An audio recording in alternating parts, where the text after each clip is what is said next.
네, 금방 추미애 단장님께서 말씀하신 그 중요한 단서 비상입법기구를 위한 예비비를 확보하라 하는 지시를 최상목 부총리한테 윤석열, 내란숙의 윤석열이 지시했고, 이것을 받들어서 차관에게 쪽지를 전달했고, 이어서 F4 회의를 연 것에서 드러난 것은 최근에 이 비상사태 때문에 지금 본질이 가려져 있습니다만, 본질은 어제 그 중진회의에서 말씀드린 걸 다시 한번 공유 차원에서 강조해 드립니다.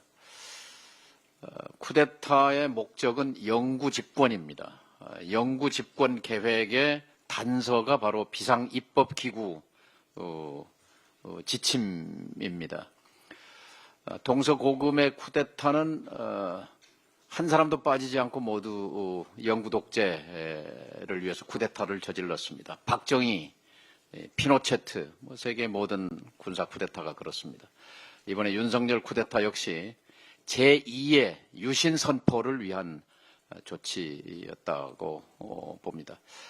이 영구 집권 쿠데타를 위한 준비, 총괄, 기획팀이 있었다고 봅니다. 기획자가 있었다고 봅니다.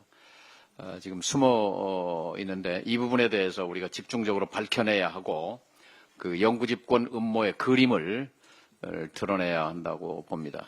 또 우리가 경각심을 가져야 할 것은 그 영구 집권 음모를 기획했던 컨트롤 타워가 총괄 기획팀이 지금도 살아서 움직이고 있다는 점입니다. 지금 태극기 부대, 그리고 최상목 대행, 그리고 경호처, 국민의힘, 변호인단을 꿰는 일관된 메시지가 그것의 반증입니다. 이 컨트롤 타워의 정체를 밝혀내는데 집중해야 합니다. 그리고 어제 그 토니 블링컨 미 국무장관이 국회의장을 방문한 자리에서 제가 한미 의원연맹 준비위원장 자격으로 참여해서 그런 얘기를 들었습니다만, 블링컨 장관은 한국 국회가 헌법 절차와 법률 절차에 의해서 민주주의 회복을 빠르게 이룩한 데 대해서, 특히 평화적으로 이룩하고 있는 데 대해서 경의를 표했습니다만, 그 자리에 있었던 골드버그 주한미대사가 어제 이제 마지막 임무로 그 자리에 배석했었습니다. 제가 골드버그 대사에게 계엄 당일 국정원, 외교부, NSC 온갖 관계자에게 다 통화를 시도했지만 일체 통화가 되지 않았습니다. 계엄 해제 이후에도 통화가 안 됐습니다. 그런데 유일하게 계엄 해제 이후 12월 4일 아침 시간에 통화된 사람이 있었습니다. 그 사람은 NSC의 핵심입니다. 윤석열의 뇌수입니다. 그 사람이 이미 계엄 해제가 지난 이후였음에도 불구하고 골드버그 대사에게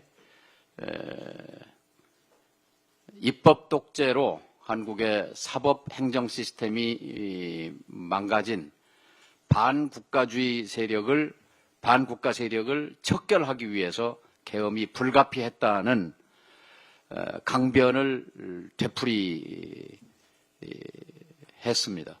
그 얘기를 듣고 경악했다고 합니다.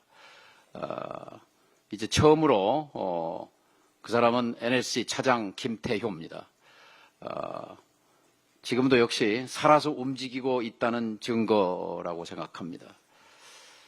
말씀드린 대로 제2의 유신을 꿈꾸고 기획한 사령탑에 대해서, 컨트롤 타워에 대해서 우리가 집중할 필요가 있다, 이 말씀드리고, 이 사령탑이 1차적으로는 6월, 10월, 11월 말에 걸쳐서 세 차례에 걸쳐서 외환 유치를 끊임없이 기도한 사령탑이기도 합니다. 그 증거를 찾기 위해서 이번 금요일 날 외환죄 조사단이 연천에 있는 드론사 사령부를 예비역 장성들로 구성된 자문단과 함께 방문할 계획입니다. 그런데 얼마 전에 그 드론사 창고에서 불이 났다는, 화재가 났다는 보도가 있었는데 평양에 갔다 온 드론을 태운 것이 아닌가 하는 그것도 현장에 가서 확인해 볼 생각입니다. 이상입니다.